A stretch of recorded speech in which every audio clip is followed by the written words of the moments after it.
ಹುಷಾರ್ ಆಯ್ತಾ ಸೊ ಕಮಾನ್ Arthur, take. I'm 3 times. ದಾ not like this Like this. Touch foot. Like that hug Bye. бай. У дедушки нет живота. И хотя он и в тренажерный зал каждый день не ходит, но живота у него нет. Окей, bye, Шванту. Come to Materán.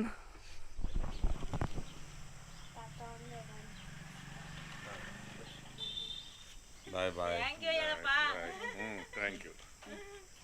Всем привет, друзья! А то я прощалась с родными и забыла поздороваться с вами. Всем привет! С вами Наташа и канал «Замуж в Индии». Знаете, я сейчас по раму сказала, какой ты счастливый человек, что у тебя есть возможность практически в любой момент приехать и навестить своего отца, своих родных. Это действительно это большое преимущество. Сегодня в 5 часов утра голос Пармеша! Пармеша спит без задних ног, ничего не слышит. Я сразу проснулась, но этим мне стало интересно. Слежу дальше. Это папа Парама. Парам его попросил, чтобы тот пораньше его разбудил. Раз 10. Пармеша! Так ласково. И потом уже Парам проснулся. Мы стали собираться в дорогу. Позади меня стоит наш автобус. В этот автобус мы сели в городе Типтур. Это родной город Парама. Проехав примерно полчаса, мы сделали остановку, так как сейчас раннее утро, автобус специально остановился для того, чтобы все его пассажиры позавтракали и сходили в туалет. Хотя едем, в принципе, не очень долго, всего 3 часа. Но вот здесь, видите, такие вот правила, все для людей. А вот еще пора... What you said? Обратил внимание, что здесь написано, здесь написано на языке Канада, что? ಮಹಿಳೆಯರಿಗೆ ಉಚಿತ ಪ್ರಯಾಣ free for ladies Бесплатно для женщин. Но меня это не касается. Бесплатно для женщин, которые здесь зарегистрированы, которые здесь живут, для местных. Такое вот дальнее путешествие совершенно бесплатно. And how much you give money for me? Ну, сколько это стоит для меня? So 500, 200 rupees for you. 200 рупий. 200 рупий экономия. Да, ну классно, я считаю. Слушайте, так жаль, не успела я вовремя включить камеру. Только что по улице слона водили. Огромного слона. Вот вы мне иногда в комментариях спрашиваете, мол, Наташа, а где слоны? У многих Индия ассоциируется со слонами. И именно вот такую вот картину вы хотите увидеть, как слон идет по улице. Но вот в Мумбаи такого не увидишь, там, где мы живем. А в Южной Индии это довольно-таки распространенное явление. Я несколько раз видела слонов. Ну, я надеюсь, что еще удастся вам показать. Вот еще хочу обратить внимание, вот даже вот сейчас мы едем, домики, какие все чистенькие, беленькие. Не то, что у нас вот сейчас здесь тоже сезон дождей, но здесь здания не покрываются плесенью, как у нас в Махараштре. Потому что здесь дождь идет, вот, допустим, вчера был ночью дождь в течение часа, очень сильный, с грозой. Но все, потом вот выглядывает солнышко опять. Не то, что мы живем в какой-то сырости, как поганки. Смотрите, Артур играет на гитаре. Бедный мой мальчик соскучился за гитарой. Как он любит. Вот, давайте вот сейчас посмотрим. Какая красота. Домики беленькие. Мы сейчас заехали на автобусную станцию. Отсюда мы сегодня вечером будем уезжать. И вот оставили в камере хранения наши вещи, наш багаж. И сейчас побежим по делам, по документам, по вопросу документов. Вот, а потом, я надеюсь, когда мы все это удачно решим, только так и будет, Бог нам в помощь. Вот, потом мы будем уже гулять, посетим местные достопримечательности. Пора, I want washroom. Идем, Артур. Так, а чего? Говорит, давай быстрее, нам некогда. У нас назначено по времени сейчас Вы только посмотрите, какая красота. Какие ухоженные улочки здесь. Мы едем по улицам Бангалора. Уже на рикше едем в паспортный офис. И всю дорогу я любуюсь красотами этого города. Мне, в принципе, нравится Карнатака. Я вам уже говорила, здесь и климат превосходный. Здесь не так, как в Мумбаи. В Мумбаи море рядом, поэтому духотища. Постоянно лицо мокрое, влажное. А? Гольф, говорит, вот за этой стеной находится. И мы, в общем, друзья, пока мы ехали в автобусе, с Парамом поспорили. Я говорю, мне больше нравится Карнатака. Он говорит, ему больше нравится Махараштра. Вот. Но я же спрашиваю Парама, объясни, чем тебе не нравится Карнатака? Он говорит, мне здесь люди не нравятся. Вот если сравнивать с жителями Мумбаи, говорит, здесь в Карнатаке менее отзывчивый народ. Шелфисты думают только о себе, только ищут выгоду.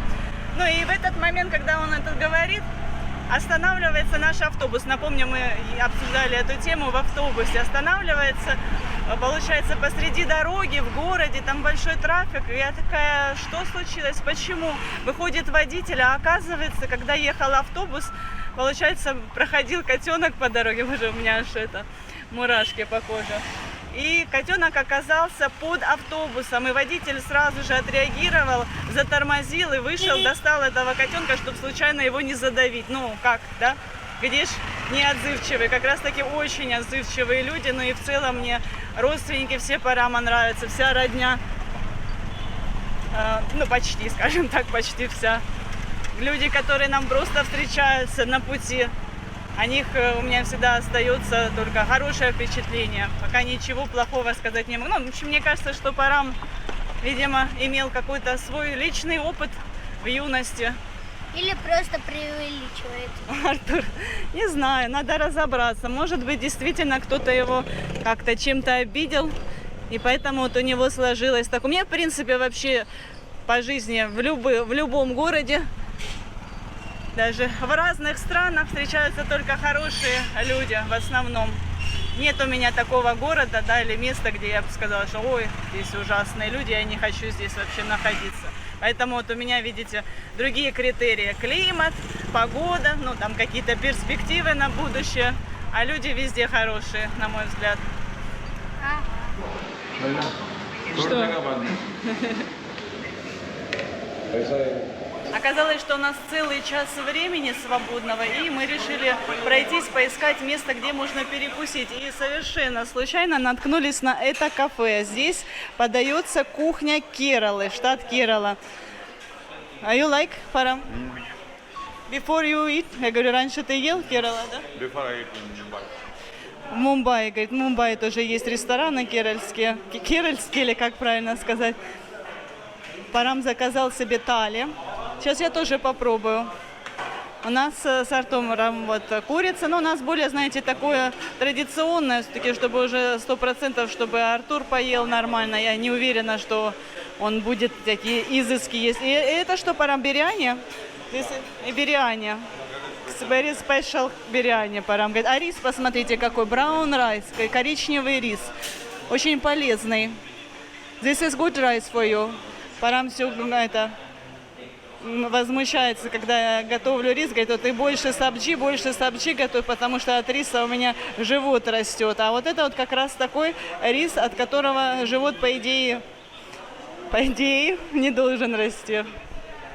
Так, ну мне очень интересно попробовать. Мне, видите, банально на тарелке подали биряни, у Парама вон на листке банана. Ну, пробую. Да, вкусно. И даже хорошо, не остро. Да, Парам, I want taste this rice. Как? Я сама? No, Говорит, возьми ложку. Парам уже этот рис перемешал с соусом.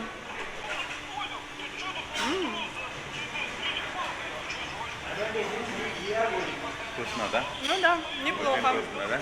Ну, насчет очень. Да, очень вкусно. Очень, может быть, и не очень. Вон там, смотрите, еще это свекольный салат. Вот это что за неожиданность. И вот еще Это что, чарс, Парам? Молочный, кисломолочный напиток. Очень вкусно, да? Скажи на камеру. Очень-очень вкусно, really. Слушайте, я читала про эти лепешки. I know, Парам, this is very special. Вот это вот я хочу попробовать. Парота. Парота, но она вот особым способом приготовлена. Она, по идее, должна быть очень-очень максимально воздушной.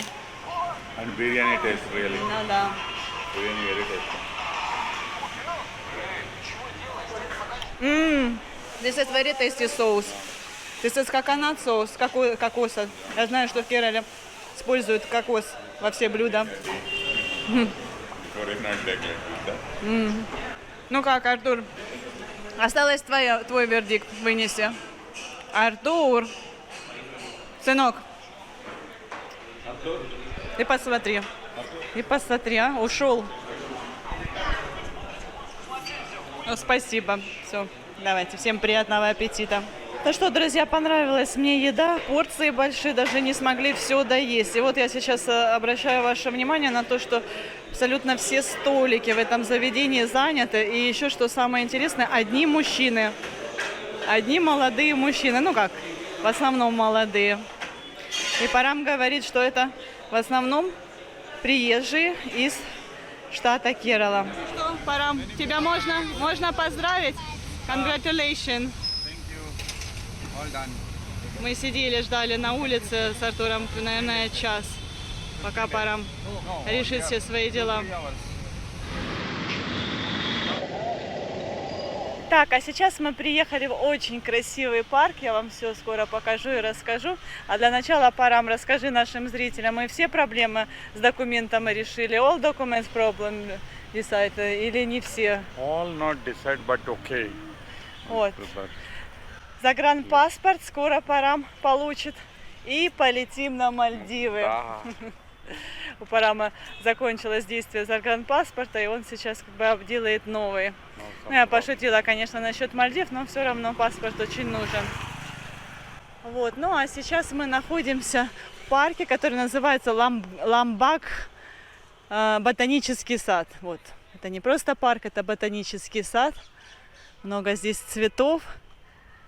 Все цветет и пахнет. Парам мне предложил, может быть, поедем в молл, большой супермаркет. Я говорю, нет, молл это неинтересно. Ни нашим зрителям, ни в принципе и нам. Молл он и в Африке молл.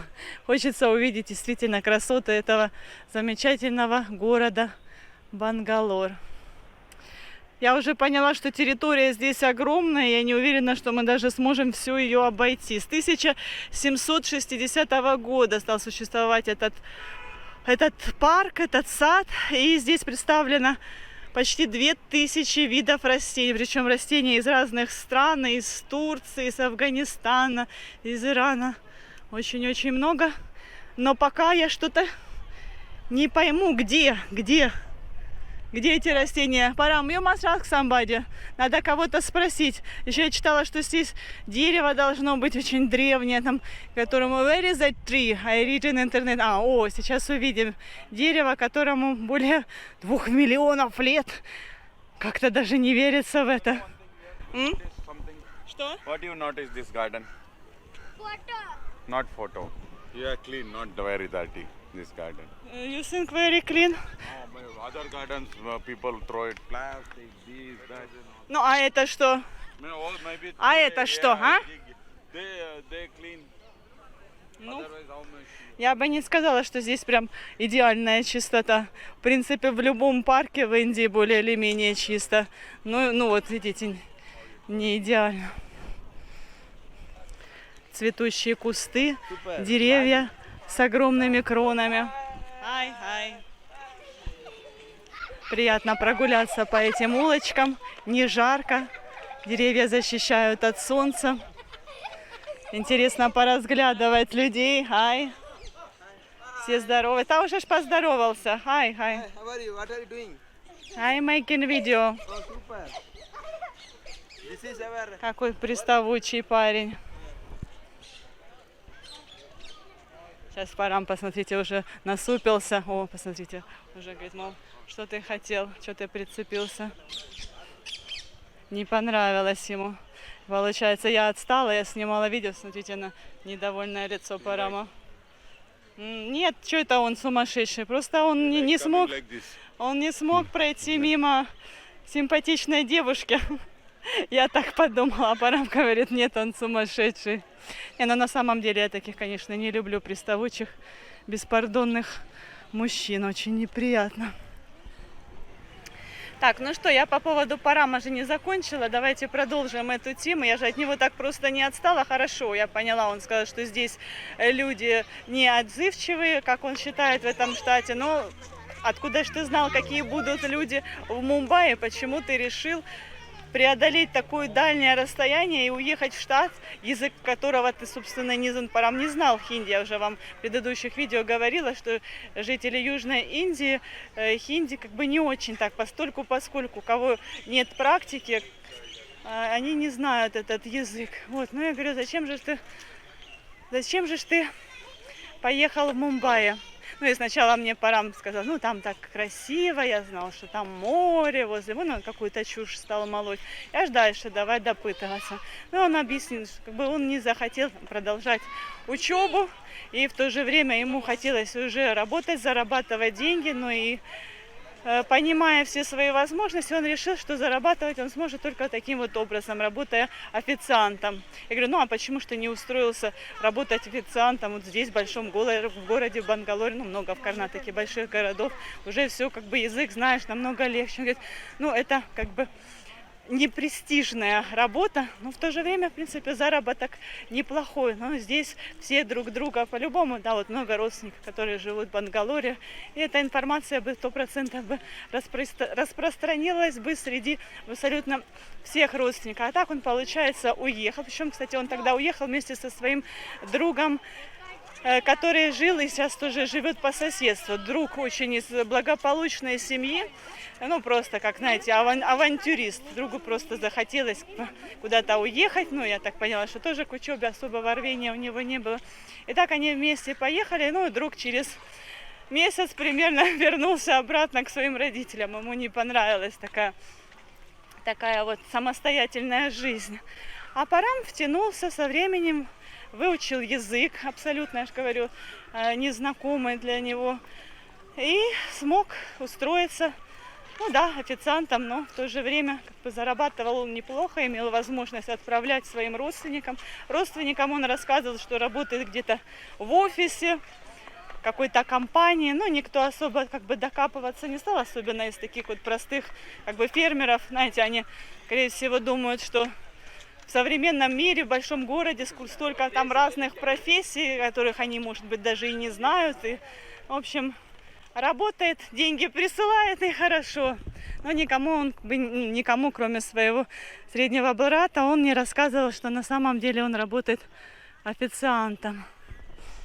Вот. И еще мне Парам сегодня рассказал, как однажды одна из этих девочек, ну Парам их так называет, девочки, Вина, которая была в пестром таком наряде в предыдущей серии. Так вот, она однажды приехала в Мумбаи по работе, так как она работает в большом магазине, и она вместе со своими коллегами приехали рассматривать, выбирать и делать заказ крупный.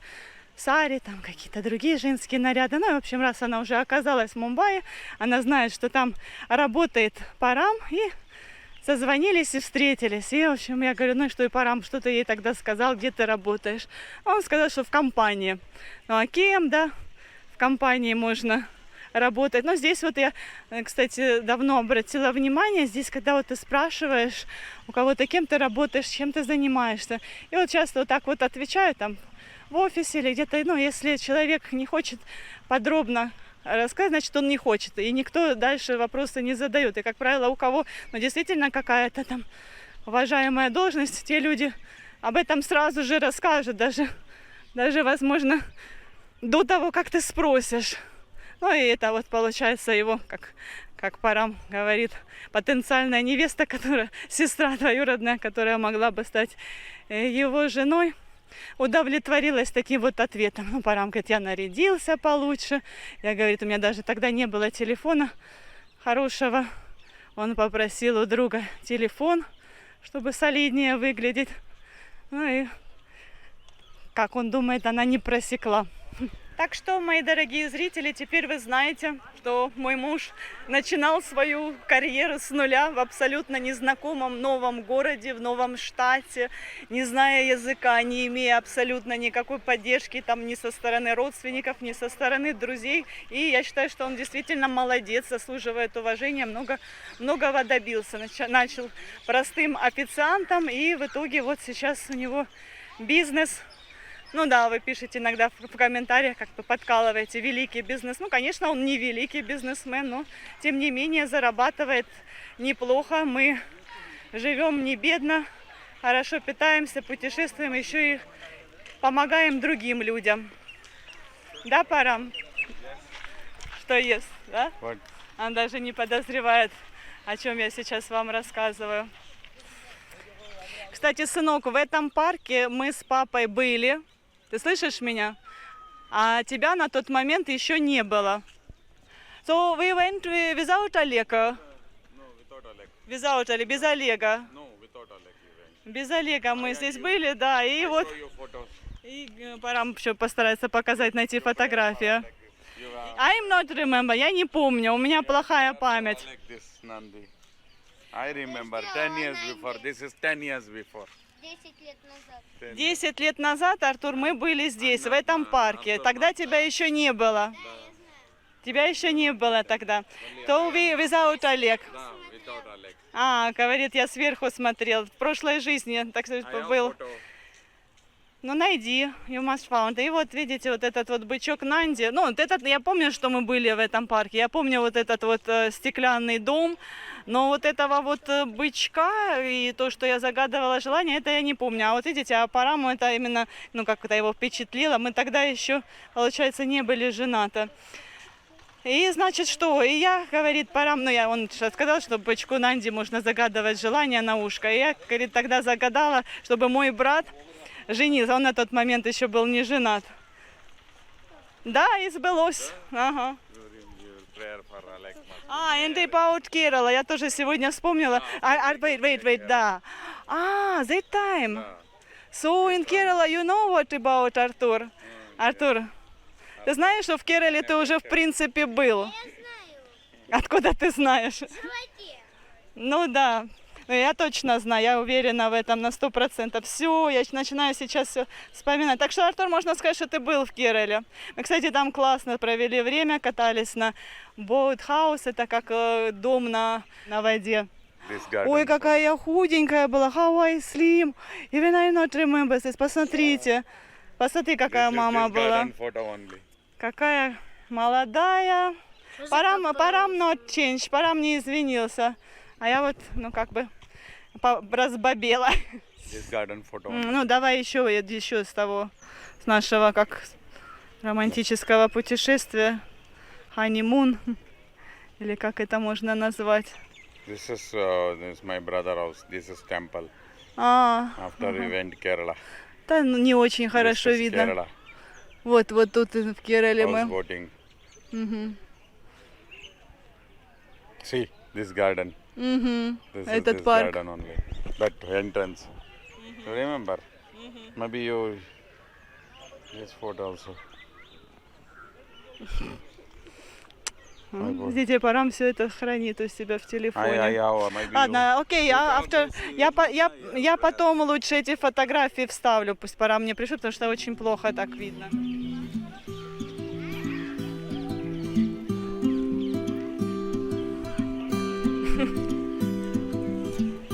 Артур, я не хочу, чтобы ты запачкал эту рубашку. Это моя любимая рубашка, сынок.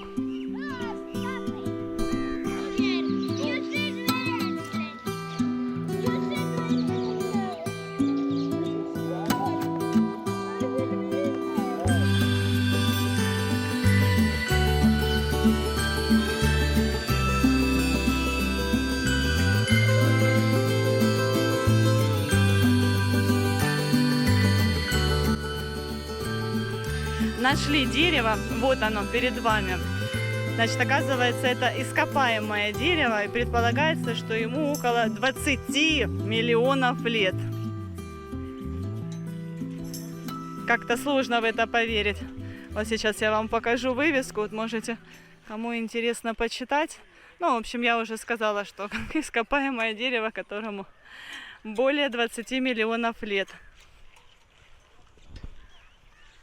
Прикоснуться к нему не получится.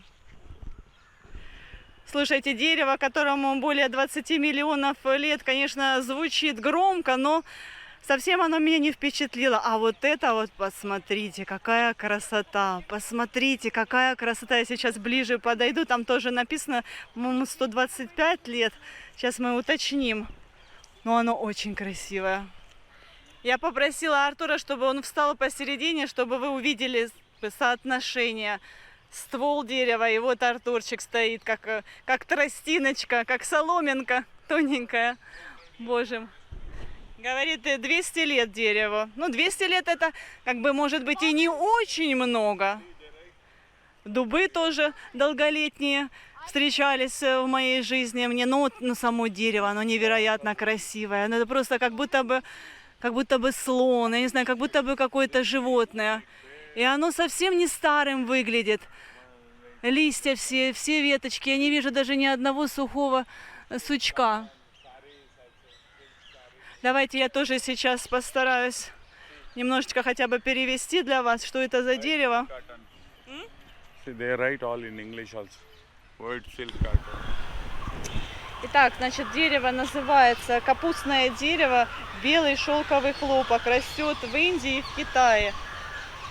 Вырастает до высоты 25-30 метров. Этому дереву действительно примерно 200 лет. Оно цветет весной. И кроме того, еще здесь покрытые светящимися малиновым цветом цветут весной белые шелковые ватные палочки, полученные из плодов. И они используются для изготовления подушек и кровати, ну, наверное, матрасов. Тут, как бы, не совсем корректный перевод. Древесина очень легкая, используется для изготовления спичечных шин. Ну, я так поняла, что именно спичек или упаковочных коробок. Поделилась с вами информацией об этом дереве.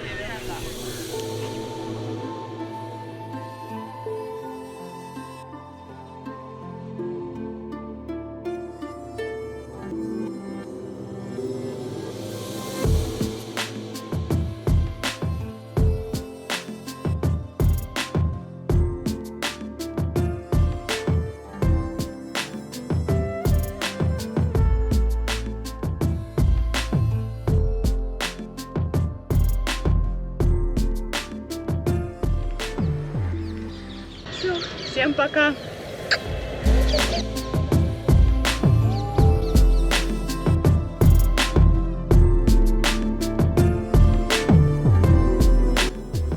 Подписывайтесь на наш канал, впереди вас ждет еще много всего интересного.